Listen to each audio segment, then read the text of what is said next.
Olá a todos e todas. A aula de hoje será sobre o início da filosofia, o surgimento dela na Grécia, né? A filosofia grega está dividida em 3 períodos: o período cosmológico ou pré-socrático, que caracteriza-se por perseguir a unidade que garante a ordem no mundo e a possibilidade do conhecimento. Sua preocupação fundamental é com o surgimento do mundo e como explicar esse mundo. O período antropológico ou socrático, que caracteriza-se por ter o homem e as suas atitudes nas diferentes esferas de atuação como sua grande preocupação. É o que a gente conhece também como período clássico, com os 3 grandes filósofos, Sócrates, Platão e Aristóteles. E o helenismo, que caracteriza-se pelo desenvolvimento da cultura grega pelo mundo antigo e o surgimento das escolas helenistas: estoicismo, epicurismo, ceticismo, cinismo, ecletismo. É o período em que a cultura grega se espalha por todo o mundo antigo, principalmente a partir do avanço das tropas do Alexandre o Grande, que leva a cultura grega para todo o mundo antigo.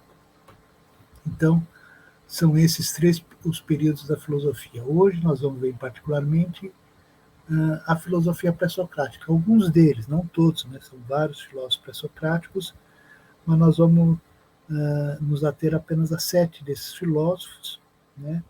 Começando pelo que é considerado o primeiro dos filósofos, que é Tales de Mileto, né? O Tales de Mileto, infelizmente, não tem escrito deles, né? Boa parte das obras dos pré-socráticos só restaram fragmentos, né?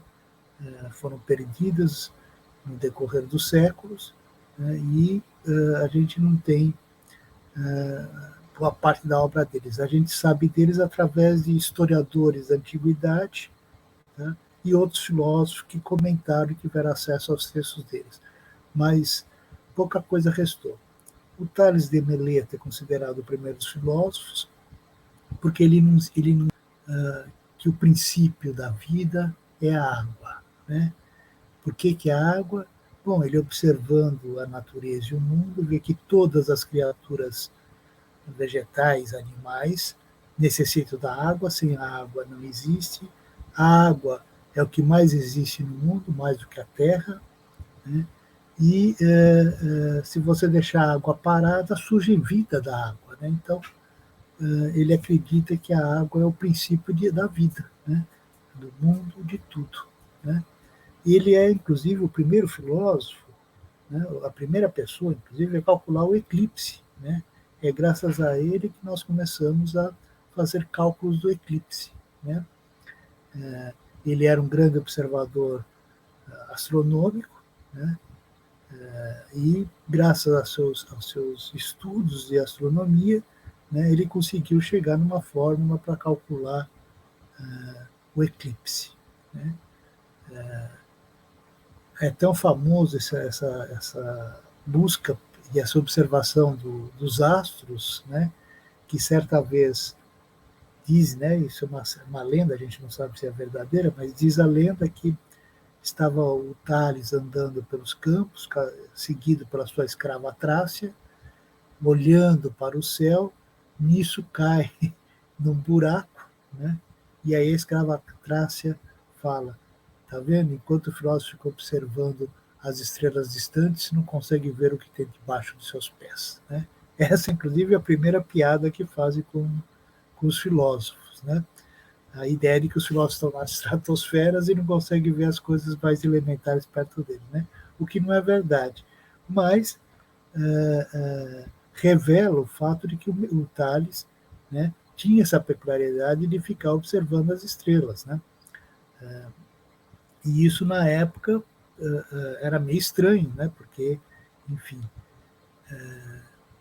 para que você ia ficar perdendo tempo olhando as estrelas, né? Não fazia muito sentido na época, porque isso não era um objeto de estudo, né? Mas ele fez, os gregos, de uma forma geral, fizeram grandes estudos astronômicos, inclusive se inspirando muito nos babilônicos, né? E o Tales é o primeiro filósofo exatamente porque ele falou que o princípio é a água, né, o primeiro a buscar uma origem natural da vida e do mundo, né, não algo estratosférico, transcendente, mas algo imanente ao mundo, né, que seria a água, tá? E pelo fato de ele nos dar os primeiros cálculos para prever a ocorrência dos eclipses. Né? O Tales de Mileto, né, vai ter um discípulo, que é o Anaximandro. Tá?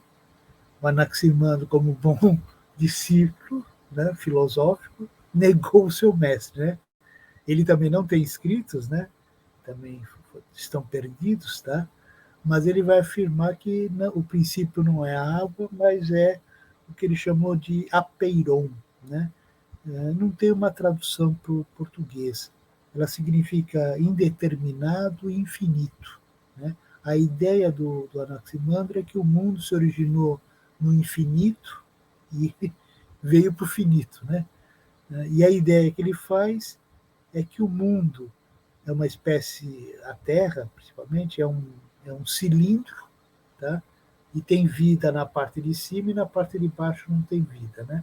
No cilindro por quê? Porque se acreditava que todos os astros giravam ao redor da Terra e seria uma espécie de um eixo onde essas esferas estariam presas girando ao redor da Terra. Essa é a imagem que ele faz da Terra. Então a Terra seria um cilindro e não uma coisa, uma circunferência, né? Uma bola, né? E é interessante, né? Porque ele vai dizer que a vida se originou dos peixes, né? No mar, né? Essa é uma ideia que o Anaximandro vai trazer, que inclusive a biologia vai afirmar mais recentemente, né? A origem da vida está nos mares, né? E a ideia já está no Anaximandro, né? Examinando exatamente a natureza, ver como o mar é muito grande, né?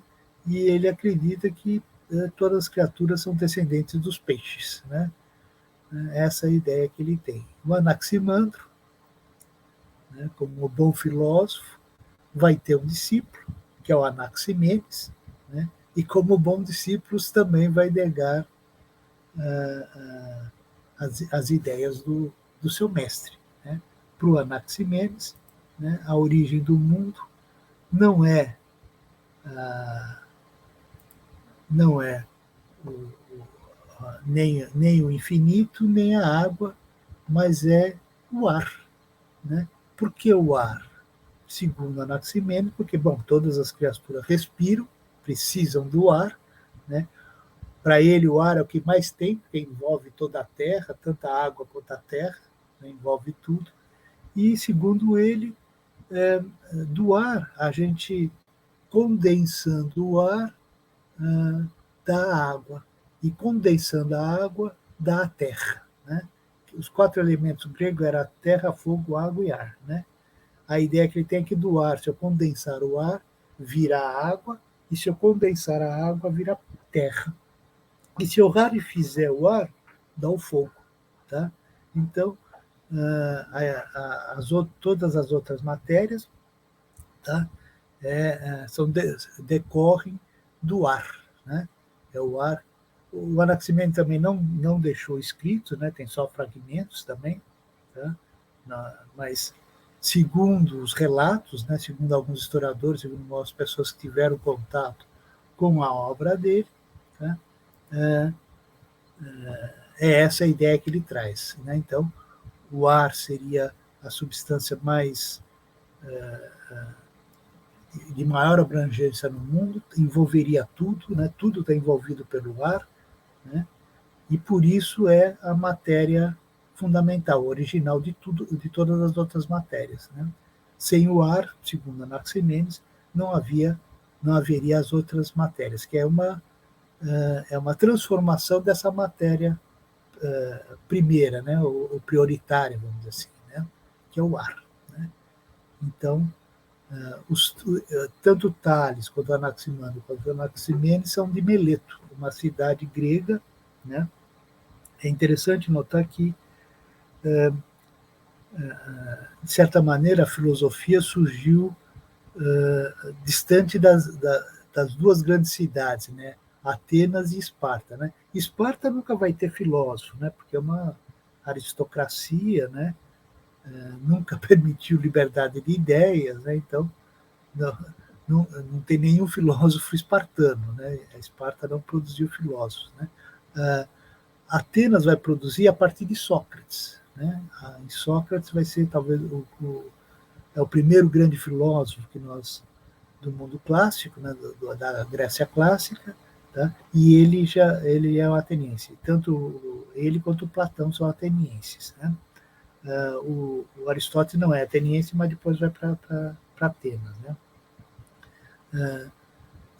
Mas não só a filosofia surge nessas cidades, mas a democracia também surge nessas cidades, né? Normalmente, nessas colônias que os gregos faziam, né? Fazia parte da cultura grega, quando a cidade começasse a ficar muito grande, você transferia as pessoas, pegava uma parte das pessoas e fundava uma colônia. Quando chegavam, normalmente as pessoas que iam para essas colônias não eram aristocratas, não eram os grandes proprietários, né? Normalmente era o pessoal que não tinha muita tradição, e nessas cidades começou a surgir essa ideia da igualdade, e aí começou a surgir, acabar com, não tem uma aristocrata, não tem ninguém superior, aí que começa a surgir o espírito democrático, e aí que se cria as democracias. Depois ela vai para uma grande cidade como Atenas, né? Das grandes cidades gregas, a única que foi democrática foi Atenas, né? E produziu as filosofias mais influentes, né, na história humana, tá? Mas é curioso que tanto a filosofia quanto a democracia surgiram nessas cidades, né? No caso, Meleto, né? Depois, o quarto filósofo pré-socrático, que é interessante conhecer, é o Heráclito. O Heráclito não é de Meleto, né? Eu não me lembro agora a cidade dele, né? Mas o Heráclito tem uma história bastante interessante, né? Ele é conhecido como o obscuro, né? Porque ele fala metáforas, né? Faz imagens interessantes sobre o mundo, né? E ele é considerado o filósofo do devir, tá? A ideia de que o mundo está num fluxo perpétuo, está sempre em movimento, ele nunca para, né? A ideia de que o mundo está parado, coisa do gênero, é um equívoco da nossa sensibilidade, porque toda a matéria, toda a vida está em movimento, né? É um fluxo perpétuo. E o que está por trás de tudo não vai ser nem o ar, nem a água, né? Nem o infinito, né? Mas o fogo. O fogo é o princípio ativo de tudo. Mas o fogo aqui tem que ser entendido como energia, né? Porque a única energia que os gregos conheciam, né? A antiguidade toda conhecia, era o fogo, né?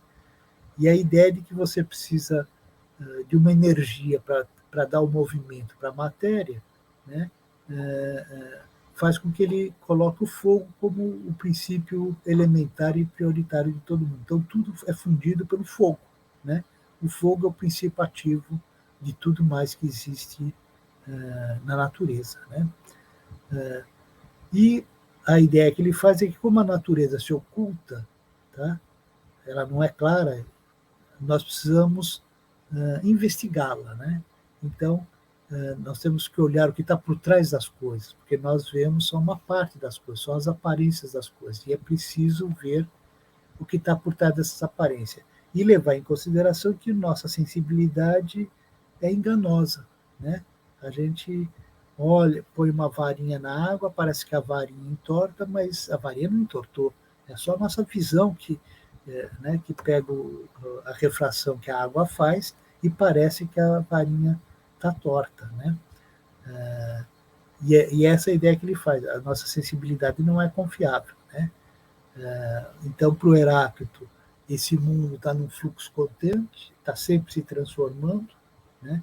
Ele é o primeiro cara a criar a ideia da dialética, né? Uma coisa se contrapondo à outra e criando novas, o eterno fluxo da matéria que está em constante transformação, é o princípio da dialética heraclitiana, né? E ele vai fazer algumas afirmações interessantes. Por exemplo, ele vai falar, devido a essa ideia de que tem esse fluxo constante, que o mundo está sempre em transformação, ele fala assim: uma pessoa não entra 2 vezes no mesmo rio. Por quê? Porque o rio não é o mesmo e a pessoa também não é a mesma. Né? A água que você entrou na primeira vez já foi lá para baixo. Quando você vai entrar na segunda vez, é uma nova água que está descendo.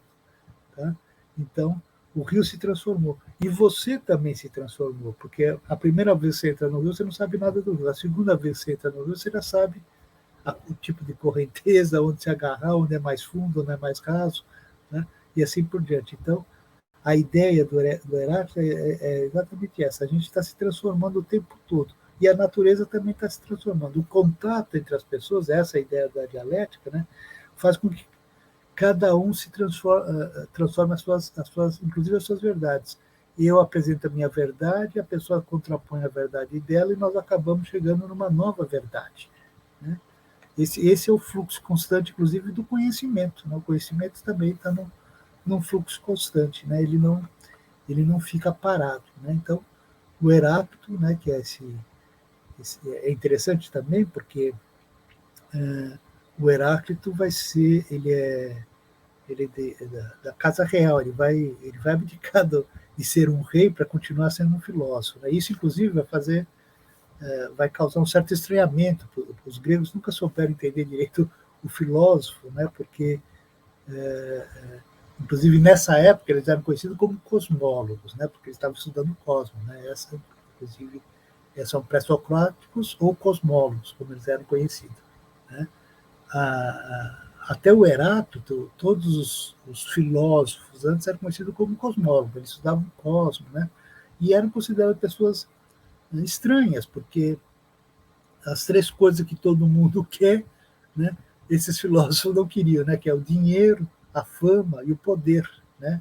O Heráclito, podendo ser rei, abdica de ser rei. Né?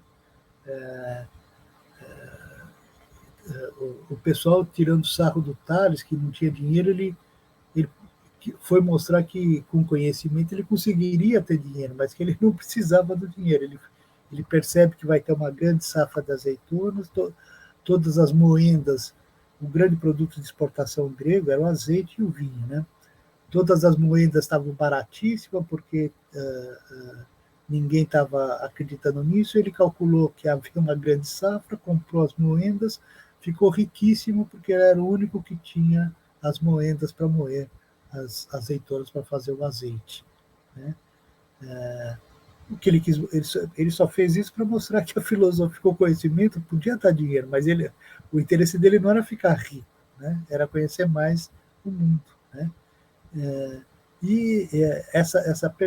Tanto que os filósofos, no primeiro momento, vão ver meio como vão ser confundidos um pouco com os sacerdotes, né? Que é o mais parecido, né? com o que o filósofo faz, mas é uma figura estranha, porque o que normalmente as pessoas querem, que é o poder, a fama ou o dinheiro, não era algo que essas pessoas faziam. E eles ficavam estudando, pensando, né?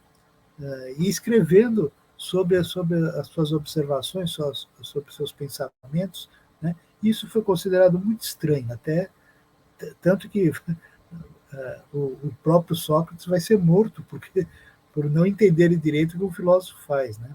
Nós vamos ver depois na defesa de Sócrates, né? O que as agruras que ele passou. Então, o Heráclito é um filósofo pré-socrático, é um cosmólogo. Né? E aí vem o Pitágoras. É a partir do Pitágoras, né, que começa a ser conhecido os filósofos como filósofos. É o Pitágoras que cunha esse termo. Né? E a partir de então, os cosmólogos, que eram conhecidos como cosmólogo, cosmos é mundo, logos é estudo do mundo, né? Vão ser denominados a partir do Pitágoras de filósofos. Né? O Pitágoras ele é o pai do helicentrismo, né? Quer dizer, muito antes do Copérnico, né? O Copérnico, inclusive, foi estudar as teorias pitagóricas, e aí que ele fez os cálculos para defendeu o heliocentrismo, mas o Pitágoras foi o primeiro a defender que a Terra é que girava ao redor do Sol, né? E não o Sol ao redor da Terra, né?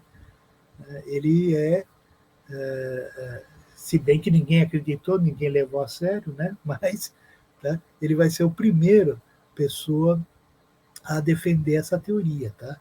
E ele, para ele, a origem das coisas não está na água, não está no ar, não está no apeiron, não está no fogo. O que está por trás de tudo, segundo Pitágoras, são os números. Tá? O número, para ele, é a medida matemática para compreender a ordem e a unidade do mundo. O que interessa, o que é importante fazer, não é tanto qualificar a matéria, mas quantificar. Né? Por isso que você precisa dos números, da matemática, né? Porque você precisa mensurar as coisas, né? Quantificar o universo. Né? É isso que nós temos que fazer. Né? Sobre o Pitágoras fez uma escola esotérica, era fechada, só os iniciados que podiam entrar. Na época do Pitágoras, ele já estava preocupado vamos assim, com a falta de compreensão das pessoas do que os filósofos faziam. Tá? E os filósofos, enfim, começaram a ser acusados de várias coisas. Né?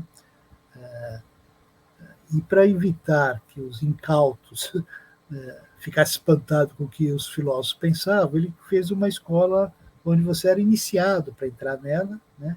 E durante muito tempo, né, essa escola foi para Siracusa, né?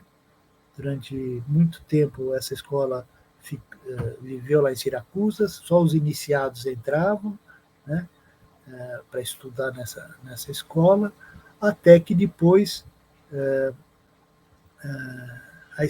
um tirano, né, o Diógenes, um tirano subiu o poder em Siracusa e perseguiu, foi fechar a escola e os pitagóricos se espalharam pela Grécia, aí que a Grécia vai conhecer mais propriamente o pensamento do Pitágoras, inclusive o Platão. Né? Ninguém sabe exatamente o que o Pitágoras fez, porque todo mundo atribuía tudo da escola ao Pitágoras. Né?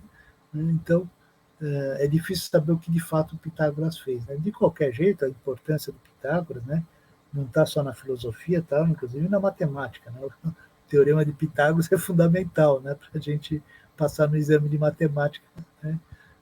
Enfim, né, para calcular a hipotenusa do triângulo, né, e tudo mais. Né? Então, é um autor que influenciou bastante, tá? Porque os pitagóricos, quando fugiram da perseguição do tirano lá de Siracusa, começaram a ensinar os seus ensinamentos, né? Abriram os textos, né? Publicaram os textos e tudo mais. Inclusive o Platão vai estudar e se aprofundar no pensamento pitagórico, né? Ele vai considerar uma filosofia importante, né? O Platão, depois da morte do Sócrates, ficou 10 anos viajando, né? E uma dos lugares que ele frequentou foi exatamente as escolas pitagóricas. Né? Depois do Pitágoras, né, um outro filósofo é o Parmênides. Né? O Parmênides, ele escreveu na forma de poemas e não na prosa, não em prosa. Né? A prosa filosófica vai surgir com Platão, propriamente dita, né? Porque era comum escrever na forma de poema, porque o poema é mais fácil de guardar, né, de memorizar os textos. Né? As rimas fazem com que a gente guarde com mais facilidade o texto. Né? Então, foi uma prática muito utilizada. O poema, na época, é bom lembrar, né, era difícil você imprimir os textos, nem existia impressora, né? Mas era difícil você publicar seus textos. Né? Normalmente eram copistas, né, que tinham que fazer. Né? Algumas cidades tinham suas orquestras onde se guardavam os textos, né? Mas era difícil. Né? Então, era muito comum você ter que decorar os textos, né? Você fazer exercícios de memória. Né? E a forma de fazer exercício era através de poemas. Então, o Parmênides escreveu a obra em poemas, mas, claro, quase não restou nada, né? Muito, alguns fragmentos que restaram, né? E ele vai ser considerado o precursor da lógica. A lógica vai ser uma criação do Aristóteles, nós vamos ver mais para frente. Mas ele vai ser considerado o precursor da lógica, porque ele vai enunciar o princípio de identidade, que vai ser um dos 3 princípios da lógica. Né? A ideia dele é o que é, né? E não pode deixar de ser. Tá? Porque para ele o mundo não se transforma. Tá? O mundo está estagnado. O que nós vemos de transformação é o contraposto exato, extremamente o oposto do que o Heráclito fala, né? O mundo está parado, as nossas ilusões é que faz parecer que o mundo está em movimento, tá?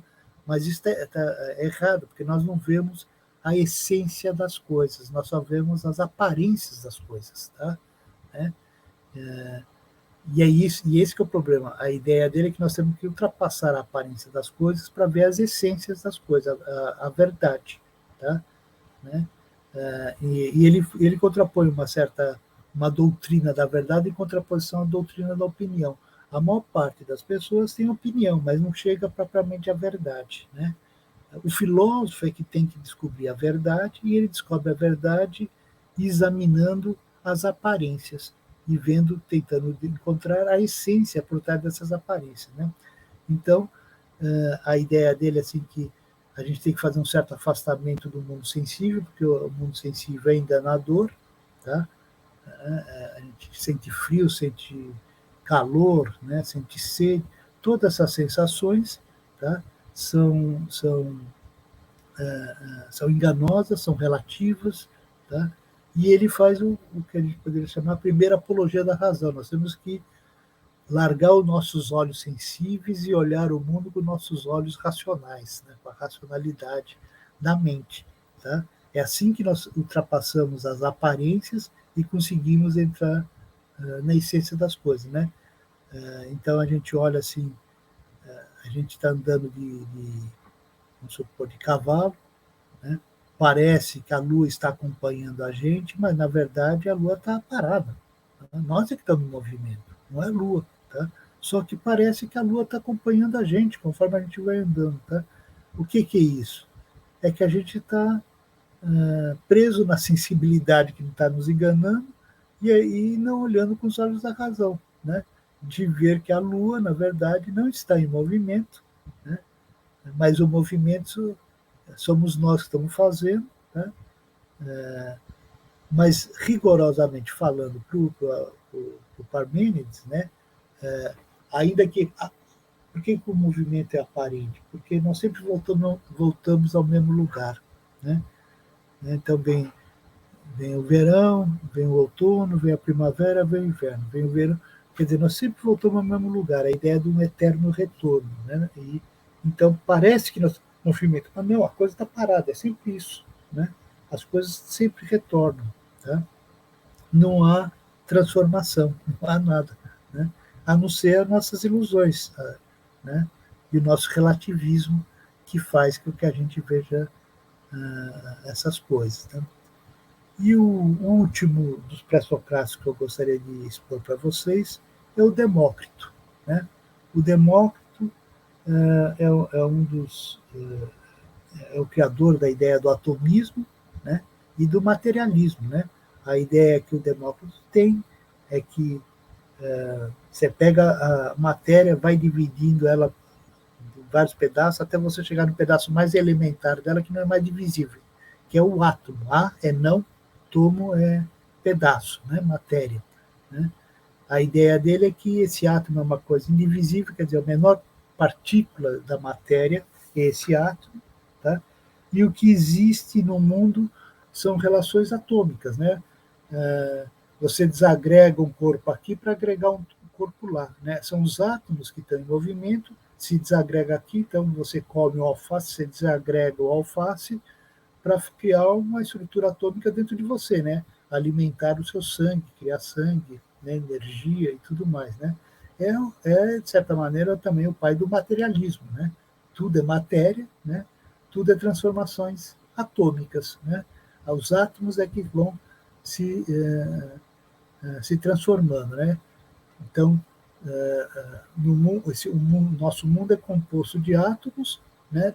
A ideia do Demócrito não é que tem vários tipos de átomos como nós conhecemos hoje, existiria só um átomo, né? O que muda um corpo do outro é a quantidade e a forma como os átomos se organizam, tá? Né? E, na verdade, não tem a morte, há a transformação material só, é isso que acontece, né? A morte é uma transformação na matéria. Então, quando a gente mata um bicho, tá? A morte dele faz com que eu sobreviva, né? Então, né, a ideia é que está sempre se apropriando da matéria. E o mundo é só matéria, né? E transformação material, né? Essa transformação material ocorre porque existe um vazio que permite que os átomos circulem, tá? Se não tivesse o vazio, os átomos não circulariam, né? Então,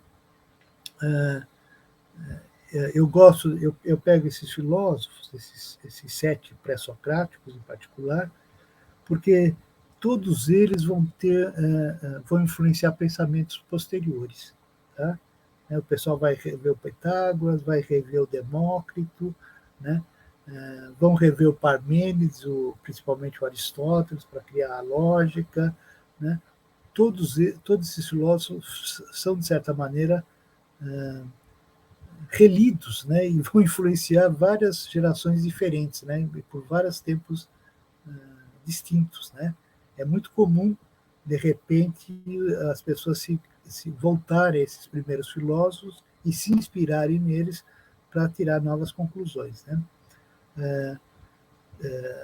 O que resta desses pré-socráticos tem um volume dos pensadores, da coleção Os Pensadores, que chama Os Pré-Socráticos, né? Onde tem vários pedaços desses pré-socráticos e vários filósofos que comentaram esses pré-socráticos, né? É um livro muito interessante, né, para quem quiser se aprofundar, né? Vai ter mais pré-socráticos do que esse, né? Existem mais pré-socráticos do que esse, tá? Mas é uma boa referência bibliográfica, né? É o volume Os Pré-Socráticos da coleção Os Pensadores, né? Eu recomendo para você, quem quiser conhecer mais esse pensamento, né? E ver como os filósofos interpretaram eles muitos séculos depois, né? Por exemplo, Nietzsche vai se encantar com o Heráclito, né? Vai comentar o Heráclito, né? Ele vai se inspirar, inclusive, bastante na ideia essa ideia do devir, que o mundo está em transformação, né? Vai ser uma das máximas do Nietzsche, que vai falar: o mundo não é, o mundo se faz, né? O mundo está sempre se fazendo, ele não é. Né? O melhor verbo para descrever o mundo seria o verbo estar, né? Enfim, é bastante interessante. Então, se caso queiram se aprofundar nos pré-socráticos, né, eu recomendo esse texto esse volume da coleção Os Pensadores, Os Pré-Socráticos, né? Dá para baixar pela internet também, não é difícil não. Tá? Alguém sempre põe essas coisas na internet, né? E dá para a gente ter acesso, tá? Então, com isso nós encerramos a aula de hoje, tá? Na próxima nós vamos pegar os filósofos clássicos, né? Que é o Sócrates, o Platão e o Aristóteles, né? Nós vamos pegar esses 3 filósofos que inauguram o período socrático, né? Como ficou conhecido pela historiografia, né? Os pré-socráticos é porque antes do Sócrates, né? Pré-socrático ou cosmólogos, porque muitos deles surgiram antes do surgimento da palavra filosofia, né?